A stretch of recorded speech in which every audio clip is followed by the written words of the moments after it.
मित्रांनो, तुमचं पुन्हा एकदा GB स्टोरी टेलर या यूट्यूब चॅनलवर स्वागत आहे। आजच्या आपल्या गोष्टीचं नाव आहे पौर्णिमा, अंतिम भाग। लेखक समीर गाडेकर।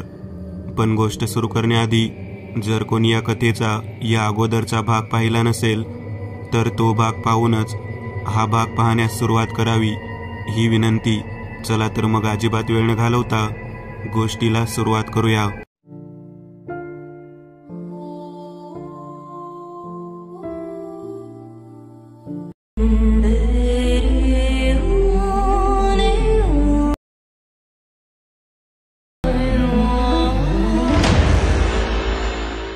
पुढील पौर्णिमा आली। वाड्यात सुनसान वातावरण होतं। अजय एकटाच दारामध्ये वाचन करत बसला होता। जनाबाबा आज वाड्यामध्ये कुठे दिसत नव्हता। वारा सू सू करत पिंगा घालत होता। दरवाजा सताड उघडा ठेवून तो मधोमध वाचन करत बसला होता। भयान शांततेत आजूबाजूला साक्षात मृत्यू गिरट्या घालत असताना दरवाजा उघडा ठेवून बसणे, काय परिस्थिती त्याची मनाची झाली असेल। पाहता पाहता 12 वाजले। छतावर आवाज झाला। अजयच्या अंगावरून घामाच्या धारा खालच्या दिशेने निघाल्या। हातातील पुस्तक थरथर हालू लागलं। एका जीव घेण्या खेळाचा नायक तो आज बनला होता। लांडग्याने अंगणात जनाबाबा नाही हे पाहिले आणि तो सुटकेचा निश्वास टाकून शांतपणे बसला। आता अजयची खरी परीक्षा होती। मृत्यूस आमंत्रण पत्रिका द्यायला त्याला निघायचं होतं। थरथरत्या अंगाने अजय उठला, ओसरीत आला, गपकन खाली बसला। हातपाय लटपटत होते, छाती उडत होती। बाहेर जायची हिंमत होत नव्हती। आज पुन्हा तो आगीशी खेळायला निघाला होता। शेवटी मनाचा हिय्या करून तो चालत अंगणात आला। छतावर बघितले, लांडग्याचे लक्ष गेले। लगेच उड्या टाकत रागाने गुरगुरत तो खाली यायला निघाला। डोळ्याचे पाते लवते न लवते अजय आतमध्ये पळाला। दरवाजा लावला नाही। नर लांडग्याने अंगणात उडी घेतली। जमिनीवर 4ही पाय टेकवून शांत बसून तो घरात बघत होता। अजय घराच्या शेवटच्या भिंतीला टेकून उसासे टाकत थरथरत उभा होता। आता लांडगा डोळ्यातून आग ओकत होता, रागाने गुरगुरत होता। मध्ये जमिनीवर हात आपटत होता। त्याच्या तोंडातून लाळ टपकत होती। आतमध्ये अंधार होता। चंद्राचा प्रकाश तिथे पोहोचतच नव्हता, म्हणून तो विचारात पडला होता। शेवटी आज जाऊन फटदिशी याला धरून अंगणात आणावा व अंगणात मारावा। एवढ्या कमी वेळात आपली शक्ती एकदम कमी होणार नाही, थोडीच कमी होईल, पण पटकन आपण बाहेर येऊन ती कव्हर करू या विचाराने त्याने पावित्रा घेतला आणि 2 मोठ्या उड्या घेत तो अजयवर झेपावला। भिंतीला टेकून उभा असलेला अजय चटदिशी बाजूला पळाला। लांडगा भिंतीवर आदळला। तेवढ्या दारामागे लपलेला जनाबाबा हातात कुऱ्हाड घेऊन दारात उभा ठाकला। लांडगा फसला। त्याला बाहेर जाता येणे शक्य नव्हते। जनाबाबाने हात वरती उचलला। अजय जनाबाबाच्या बाजूने दारातून पळून बाहेर गेला। अंगणात जाऊन धापा टाकत बसला। तेवढ्यात बाबांनी बाहेर येऊन दरवाजा लावून घेतला। लांडगा आत अडकला। आता तो चवताळला। जोराने दारावर लाथाबुक्या झाडत होता। एका प्रचंड गुरगुरण्याने वाडा दणाणून गेला। वाड्याची भिंत हालत होती। अजय जनाबाबा खाट टाकून बसले। थोड्याच वेळात लांडग्याची शक्ती कमी झाली। घरात शांतता निर्माण झाली। अजय अजूनही उसासे टाकत होता। खेळ खल्लास मालक, बाबा बोलला। अजय फक्त बाबांकडे पाहत होता। एक अग्निदिव्य त्याने आज केलं होतं। कसा खल्लास? तो मेला नाही ना अजून? अजय बोलला। आहो मालक, तुम्हाला अजूनही कळलेलं दिसत नाही। आता तो चंद्रप्रकाशाच्या बाहेर आहे। थोड्याच वेळात तो त्याच्या मूळ रूपात परत येईल। अजयने आवाजला, म्हणजे जी व्यक्ती माझ्या मागावर आहे ती व्यक्ती आता आतमध्ये आहे? हो। अजयचा भेदरलेला चेहरा पाहून जनाबाबांच्या चेहऱ्यावर हास्य निर्माण झालं। थोड्या गप्पा झाल्यानंतर जनाबाबा खाटीवरून उठला। चला मालक, कुठं? या सर्वांच्या मागच्या सूत्रधाराशी भेटायला। अजय साशंक नजरेने उभा राहिला। कोण असेल नर लांडगा? का माझ्या मागे लागला असेल? काय हेतू असेल? त्याच्या मनात विचारांचे काहूर माजले। ओळखीच्या प्रत्येक माणसाचा चेहरा त्याच्या डोळ्यासमोर येऊन जात होता। कुणाशी कधी काही खटकलं होतं का यावर विचार होत होता। आता थोड्याच वेळात सर्व प्रकाशात येणार होतं। त्याचं हृदय धडधडत होतं। श्वास रोखून पुढचं दृश्य पाहण्यास तो सज्ज झाला। जनाबाबा पुढे, पाठोपाठ अजय निघाला। जनाबाबाने दार उघडले। आत शुकशुकाट होता। कुणी दिसत नव्हतं। दरवाजाच्या बाजूच्या कोणत्यात एक माणूस गुडघ्यात डोकं घालून बसला होता. ए सैताना, आता कशाला तोंड लपवतोस? माणसं मारताना लाज कशी वाटली नाही रे तुला? जनाबाबा कडाडला. ती व्यक्ती तोंडवर करायला तयार नव्हती. आता बघतो वर का घालू कुराड मस्तकात? थोडा वेळ शांतता. अरे नराधमा, काय बोलतो मी? पूर्वीपेक्षा मोठ्या आवाजात जनाबाबा ओरडला. त्या व्यक्तीचं अंग थरथरलं. आता नाईलाजाने ती व्यक्ती हळूहळू चेहरा वरती करायला लागली. पूर्ण चेहरा प्रकाशात आला तेव्हा तो पाहून आजी आणि जनाबाबा दोघेही ताडकन जागेवरच उडाले. आवासून पाहत राहिले. थोड्या वेळेसाठी जणू दोघांचीही दातखिळीच बसली. जनाबाबाने तर तोंडावर आश्चर्याने हात ठेवला. थोडा वेळ कुणीच कुणाशी काही बोलत नव्हतं. थोडा वेळ गेल्यानंतर पहिला डायलॉग जनाबाबाने टाकला. मालक तुम्ही? पाठोपाठ आजेचा डायलॉग आला. सर तुम्ही? आजेच्या ज्या वरिष्ठांच्या मालकीचा तो वाडा होता ती व्यक्ती म्हणजे संजय दातार पुढ्यात अपराध्यासारखा बसला होता. जनाबाबा आणि अजय खाली बसले. काय मालक, खूप मोठा धक्का दिला. काय चाललंय? कशापायी चाललंय? जनाबाबा बोलला. आवासलेलं तोंड अजूनही पूर्ण बंद झालं नव्हतं. असं काय वाईट केलं होतं सर मी तुमचं, जे तुम्ही माझ्या जीवावर उठलात? अजय काकुळतीने बोलला. मालक, सगळं प्रकरण काय आहे ते खरं खरं सांगा, नाहीतर तुमचं गुपित या 4 भिंतीच्या बाहेर गेलं तर गावातले लोक जिथे सोडणार नाही तुम्हासनी. बोला लवकर. जनाबाबाने दम भरला. वाचा गेल्याप्रमाणे गती झालेली ती व्यक्ती म्हणजे संजय दातार अखेर अंग मोकळं सोडून भिंतीला टेकून बसला. एक दीर्घ श्वास घेतला आणि बोलायला लागला. सगळं फिक्स होतं. अजयला माझ्या कंपनीत नोकरी देण्यासाठी ते गावाजवळील साईटवर शिफ्ट करण्यापासून ते हा वाडा राहायला देण्यापर्यंत सगळं फिक्स होतं. सर्वांमागे काहीतरी कारण होतं. एवढंच काय, तर बऱ्याच वर्षाआधी जनाबाबाला या वाड्यावर राखणदार म्हणून नेमणे यामागे काहीतरी कारण होतं. एका दमात दातार बोलून गेला. काय कारण होतं? अजय जनाबाबा एका सुरात बोलले. दाताराने नजर जमिनीकडे वळवली आणि बोलायला सुरुवात केली. प्रिया कॉलेजमध्ये असताना मी तिला पहिल्यांदा पाहिलं होतं. अजयच्या कपाळावर रागाने आठ्या पडल्या. तो काही बोलणार इतक्या जनाबाबाने त्याला थांबवलं. पहिल्या नजरेतच मी तिच्या प्रेमात पडलो. मला ती खूप आवडायला लागली, पण मी कधीही तिच्या पुढे मनातली इच्छा बोलून दाखवू शकलो नाही, कारण तिच्या आणि माझ्या वयात 15 वर्षाचं अंतर होतं. त्यावेळी माझ्या व्यवसायाला नव्याने सुरुवात झाली होती. जास्त पैसाही माझ्याकडे नव्हता. मी फक्त मनातल्या मनात झुरत होतो. अर्थातच तिच्या घरचे तिचा हात पैसेवाल्या आणि योग्य वयाच्या मुलाच्या हातात देतील हे नक्की होते. मी माझा व्यवसाय सेट करण्यात बिझी होतो. मध्ये बरेच दिवस गेलेत. माझा व्यवसाय भरभराटीस आला. आता मी करोडपती झालो होतो. परिस्थिती पूर्ण बदलली होती. माझं नाव सुद्धा झालं होतं. पण दरम्यान प्रियाचे लग्न झाले हे कळल्यावर मी कोसळलो. पण त्या दुःखद घटनेतच मला आशेचा एक किरण दिसायला लागला. विवाहित मुलगी 15 वर्षांनी मोठ्या व्यक्तीसोबत लग्न करणार नाही, पण एक विधवा बाई मात्र दुसऱ्या लग्नाच्या वेळी वयाचा विचार करणार नाही, आणि तेही जेव्हा समोरचा व्यक्ती गडगंज पैसेवाला असेल तर. या विचारानेच माझ्या डोक्यात योजना तयार झाली. माझ्या कंपनीतील एका सहकार्याला सेटिंग लावायला लावून अजयचा इंटरव्ह्यू अरेंज केला. मोठे पॅकेज देऊन त्याला नोकरी दिली. खापर्डी जवळील साईटवर त्याला बदली दिली आणि तिथून जवळ अशा या वाड्यावर राहण्याची सोय विनामूल्य केली.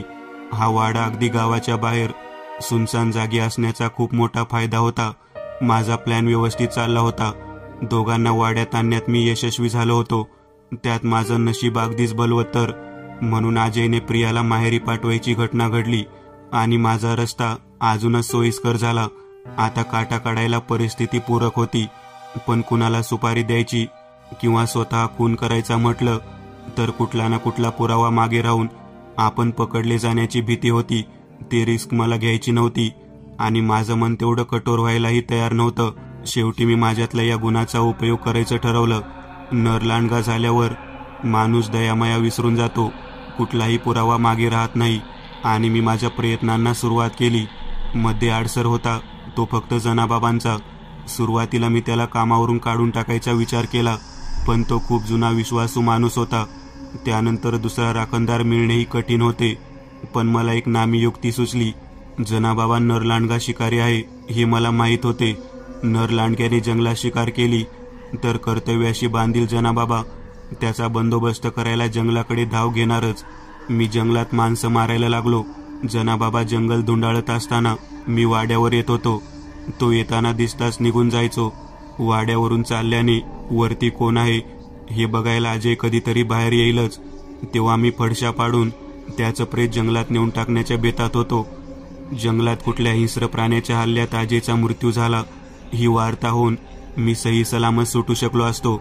मागच्या पौर्णिमेला मी वाड्यावर आलो तेव्हा जनाबाबा वाड्यावर होता.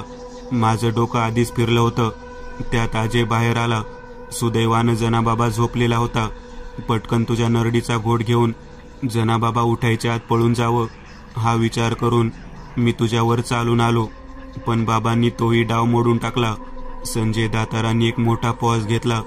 पण मालक, तुम्ही नरलांडगा आहात हे मला कधी सांगितलं नाही आणि आपला दुश्मन तुम्ही वाड्यावर राखणदार नेमला हे काही कळलं नाही. बाबा बोलला, जनाबाबा, अरे तू तरी कधी नरलांडगा शिकारी आहेस हे मला सांगितलं होतं का? नाही ना, पण मला ते माहीत होतं आणि म्हणूनच मी तुला इथे नेमलं होतं. त्याच्या मागे खूप जुना इतिहास आहे. एका रात्री मी माझ्या आजोबांसोबत जंगलाच्या रस्त्यावरून घरी जात होतो तेव्हा अचानक नरलांडग्याने माझ्यावर हल्ला केला, पण आजोबांनी आपली कुऱ्हाड काढून त्याला पळवून लावला. आजोबा शिकारी आहे हे तेव्हा मला कळलं. लांडग्याचे दात लागल्याने त्याचे गुण माझ्यात आले. पौर्णिमेला कधीच बाहेर निघू नको असे आजोबांनी बजावले आणि तिथून 2 वर्षांनी आजोबा आजारपणाने वारले. पौर्णिमेला घरी बसणे माझ्या नशिबी आलं. हे गुपित मी आजोबांच्या म्हणण्यानुसार कोणाकडे सांगितलं नाही, पण मला या लांडग्याच्या योनीचा राग यायला लागला. पौर्णिमेला बाहेर न जाण्याची कारणे लोकांना सांगून मी थकलो होतो. आपला हा राग काढण्यासाठी मी जंगलात जाऊन लांडगा बनायला लागलो आणि त्यांची जमात संपवून टाकावी म्हणून जिद्दीला पेटलो. त्यावेळी जंगलात 4-5 नर लांडगे होते. मी त्यांच्या शिकारी हिसकावून खायला लागलो. त्यांच्यावर हल्ले करायला लागलो. त्यांना जीवाने मारून टाकावं ही माझी इच्छा होती. परिणामी ते सगळे माझे वैरी बनले. त्यांनी एकी केली आणि माझ्या विरोधात उठले. आता माझं वाचणं कठीण होतं. मी जंगलात जाणं सोडलं, पण मला शोधती लोक वाड्यावर येणारच हे मला माहीत होतं. नर लांडग्याच्या योनीत असताना गावातला जनाबाबा शिकारी आहे हे मला कळलं होतं. मग मी त्यालाच राखणदार म्हणून नेमलं. जनाबाबा घराजवळ असताना ते लांडगे माझं काहीच बिघडवू शकत नव्हते.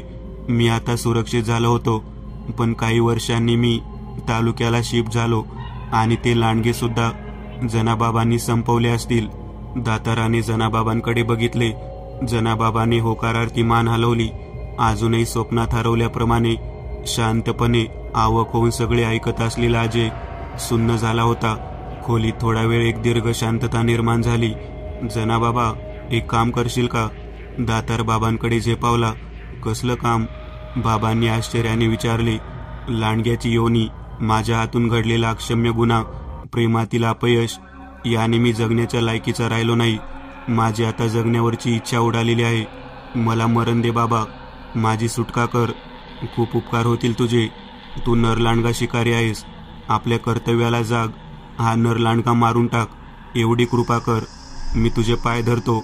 मला मुक्ती दे बाबा, मुक्ती दे. अजय जनाबाबा दोघेही चमकले. नाही, मी फक्त नरलांडगा मारू शकतो. मानवी रूपात कुणालाही मारू शकत नाही. तशी आज्ञा मला नाही. मी शक्तीचा दुरुपयोग करू शकत नाही.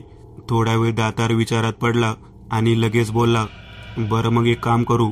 एवढं म्हणत दातार दोघांवरून उडी मारून दाराबाहेर जाऊन जंगलाच्या दिशेने पळत सुटला. बाबा आणि अजय मागे पळायला लागले.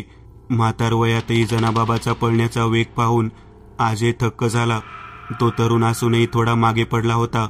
पळताना दाताराच्या अंगाला केस फुटायला लागले. काही अंतर जाताच त्याचे पुन्हा नरलांडग्यात रूपांतर झाले आणि तो जागीच थांबला. जनाबाबा आता पुढ्यात उभा होता. काय घडते, काय म्हणून घडते याचा अंदाज जनाबाबाला आला होता. लांडग्याने बाबांवर चाल केली. बाबा जमिनीवर पडला.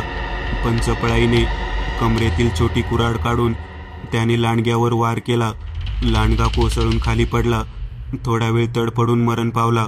दोघेही त्याच्याकडे स्तब्ध होऊन पाहत राहिले. एका भयानक पर्वाचा अंत झाला होता. धावून थकलेला अजय आणि जनाबाबा घराकडे परत फिरले. चालताना त्याच्या डोक्यात विचारांचे ढग जमले होते. चंद्राकडे पाहत तो वाट तुडवत होता.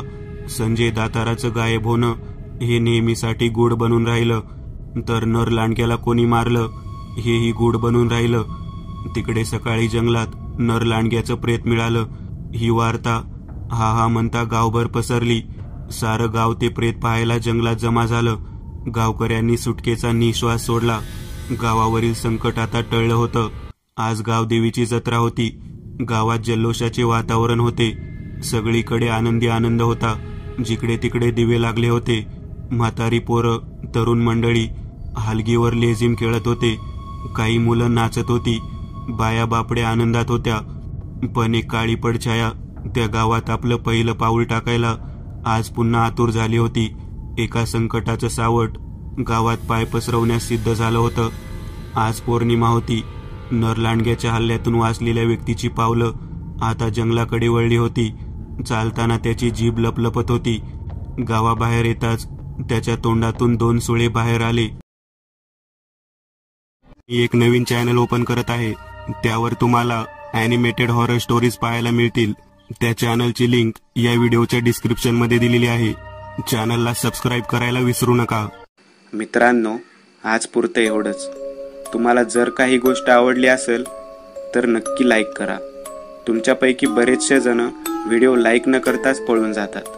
पण हा जर व्हिडिओ तुम्ही लाईक केला तर मला जरा बरं वाटेल आणि असेच भारी भारी व्हिडिओ बनवायची माझ्यात एनर्जी येईल. त्यामुळे नक्की लाईक करा. आणि अजूनही कोणी या चॅनलला सबस्क्राईब केलेलं नसाल तर लगेच सबस्क्राईब करून टाका. आणि बाजूची घंटी ती मात्र दाबायला विसरू नका. देवाची घंटी आहे ती. चला तर मग पुन्हा भेटूया अशीच एक आगळी वेगळी गोष्ट घेऊन पुढच्या भागात.